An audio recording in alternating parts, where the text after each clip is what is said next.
Minutos. Vamos a una de nuestras charlas aquí en el set de Canal 44 en el marco de la Feria Internacional del Libro. Y qué enorme saludar aquí al licenciado Alejandro Malacara Ortiz de Montellano. Él es cónsul honorario de Perú en Guadalajara. Y minutitos antes de entrar al aire le digo, ¡ay! Tantos temas que platicar con él y tan poquito tiempo. Pero bueno, uno de ellos, el que es importante abordar, es la presentación de su libro Marcas, Anécdotas Profesionales. Y le decía al licenciado, vaya que usted tiene anécdotas. Vaya que tenemos algunos años de experiencia en la vida profesional, te lo agradezco. Así es. Gracias por estar aquí con nosotros y platicar con la audiencia. Licenciado, uno de ellos y que me parece, bueno, son muchas las anécdotas, pero hablábamos dos y creo que es importante que lo tenga también la audiencia registrado. Usted llevó esa batalla en contra de un ciudadano chino por el tema de la Virgen de Guadalupe. Fue un tema precioso, precisamente en el libro toco esos temas, son anécdotas que hemos pasado nosotros en el despacho y obviamente son anécdotas que me gusta mucho compartir, obviamente con la gente que esté interesada en esta maravillosa área que es la propiedad industrial y la propiedad intelectual. Entonces sí hemos llevado a cabo algunos juicios interesantes, hemos manejado algunos registros de marcas que a nivel internacional han sido muy exitosas y que con nosotros como jaliscienses, pues obviamente nos enorgullecemos de ello. ¿Esa anécdota le tomó que 2 años, licenciado? El juicio nos llevó 2 años, sí, lo iniciamos precisamente, estaba en la ley anterior, estaba la ley anterior, en la ley anterior no establecía como causal de objeción los registros de imágenes religiosas. Entonces, obviamente, el instituto no tenía la posibilidad de negar un registro. Hay una máxima en derecho que dice que lo que no está prohibido está permitido. Entonces, bueno, el instituto otorga ese registro de marca, hicimos un análisis muy interesante, a mí me tocó estar en Roma, estuve una semana en Roma, precisamente presentando el análisis y la opinión legal de cómo manejamos el asunto terminó en el INPI, lo sacamos del ámbito del INPI y nos lo llevamos a los tribunales. Nosotros ganamos ese juicio en tribunales, precisamente mediante un juicio de nulidad que llevamos a cabo ante el Tribunal Federal de Justicia Administrativa. Ahora, hay otro también muy interesante y más reciente que tiene que ver el tema del 2 de noviembre, el Día de Muertos. Sí, sí. ¿Cuál es la mezcla en todo esto, licenciado, y la anécdota que le puede contar a nuestra audiencia claro. Aquí, con la película Coco, por ejemplo? Sí. Bueno, aquí el Día de Muertos obviamente es una tradición que tenemos nosotros en nuestra cultura. En los Estados Unidos tienen el Halloween. Cada quien tenemos diferentes culturas y coinciden inclusive las fechas, ¿no? Pero nosotros en la cultura, el Día de Muertos es algo que verdaderamente es algo muy venerable. Una empresa jalisciense, le registramos nosotros el guión de la película Día de Muertos y le registramos también los personajes ante el Instituto Nacional del Derecho de Autor. Esto es un asunto en materia de derechos de autor, un asunto en materia autoral. Presentamos nosotros y esta empresa empezó a buscar quién le hiciera la parte digital. Y Walt Disney le interesó, pero Walt Disney le giró instrucciones a sus abogados para que solicitaran tanto en los Estados Unidos como en México la marca Día de Muertos. Y obviamente nosotros nos presentamos ante las autoridades tanto en México como en Estados Unidos y dijimos no, el Día de Muertos ya lo tenemos nosotros debidamente protegido en materia autoral y obviamente las solicitudes de las marcas ya estaban ingresadas en el INPI, ya estaban ingresadas también ante la US Patent and Trademark Office y Disney decidió retirar las solicitudes de sus marcas y por esa razón se llama Coco y no Día de Muertos. Vayas historias. Oiga, cónsul, esas historias, esas anécdotas las puede contar porque es un trabajo muy arduo que hace a través de su despacho. Claro, claro. ¿No es una labor, por ejemplo, de 2 de noviembre, que tendría que hacer los gobiernos? No, porque los registros marcarios son domésticos. Los registros marcarios, como yo lo digo en mi libro, inclusive en la carátula del libro, pongo que las marcas es el activo más importante que tienen las empresas. Aquí en esta ocasión hice este libro en materia de marcas. Lo que me estás preguntando tú, que sí efectivamente son las autoridades las que tienen la potestad, serían en caso de las denominaciones de origen. Ah, de acuerdo. ¿Okay? Aquí acuérdate que tenemos... hablo también sobre los tratados internacionales de los cuales México es signatario. Y dentro de esos tratados internacionales está el Tratado de Lisboa. Tenemos una nueva ley.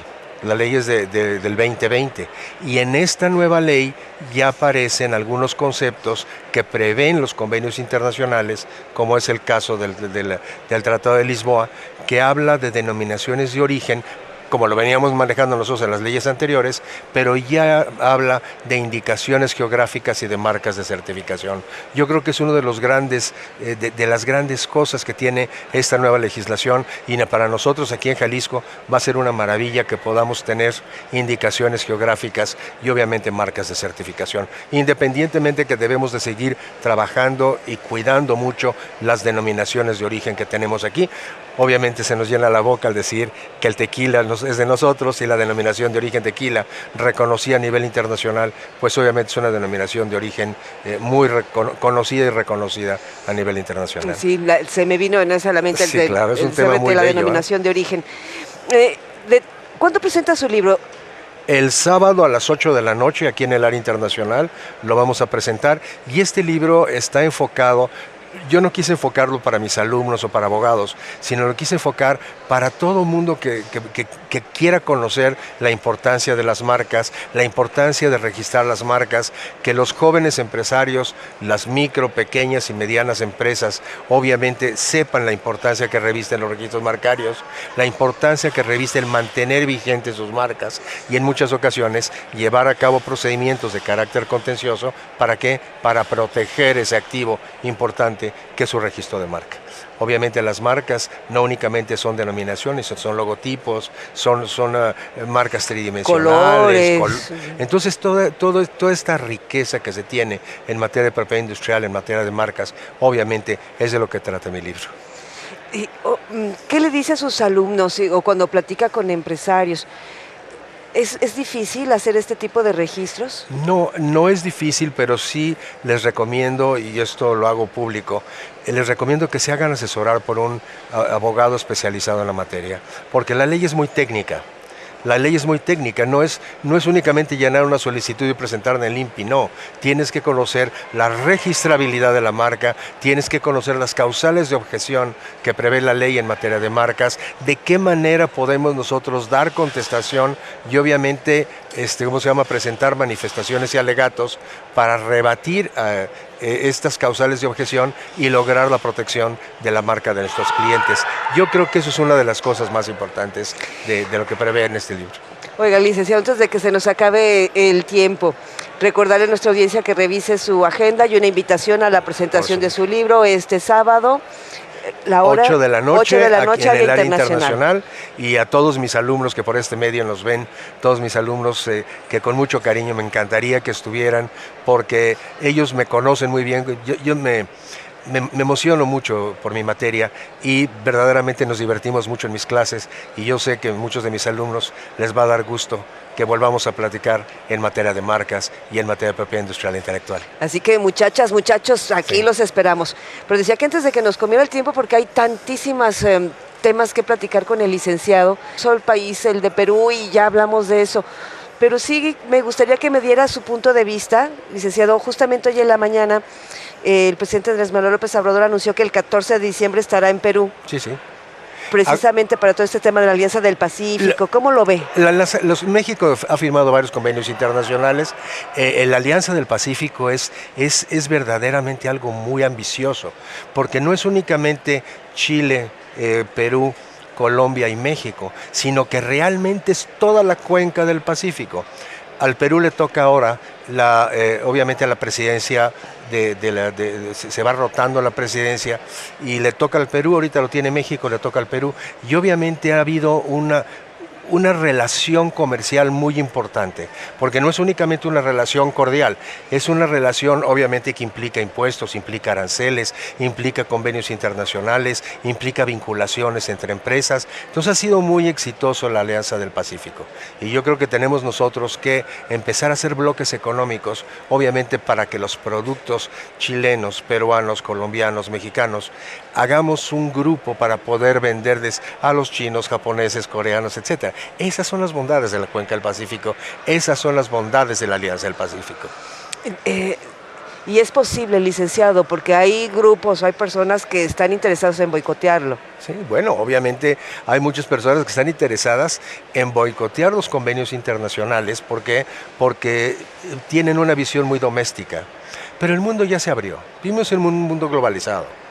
Yo siempre, cuando hablo de la Alianza del Pacífico, siempre pongo un pequeño ejemplo. Si nosotros vamos a Japón y pedimos un sushi de salmón, el salmón es chileno, el aguacate o la palta es peruano o mexicano, el arroz es de China. Entonces estamos viendo que estás comiendo en Japón un producto internacional. De la misma manera sucede aquí.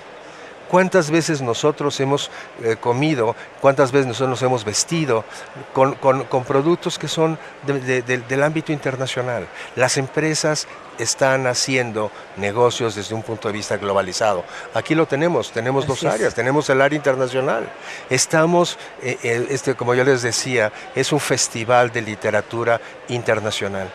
Aquí podemos conocer literatura, como lo estamos viendo ahorita, de los Emiratos Árabes, que es una maravilla, pero podemos conocer la literatura mexicana a través de estos grandes stands que existen, o la literatura, ayer estuve en Israel, antier fue la inauguración del stand de Alemania. Nosotros inauguramos un precioso stand, cordialmente invitados todos a visitarnos en el stand del Perú, y entonces estamos viendo que tenemos acceso no únicamente a la literatura, sino a los negocios internacionales.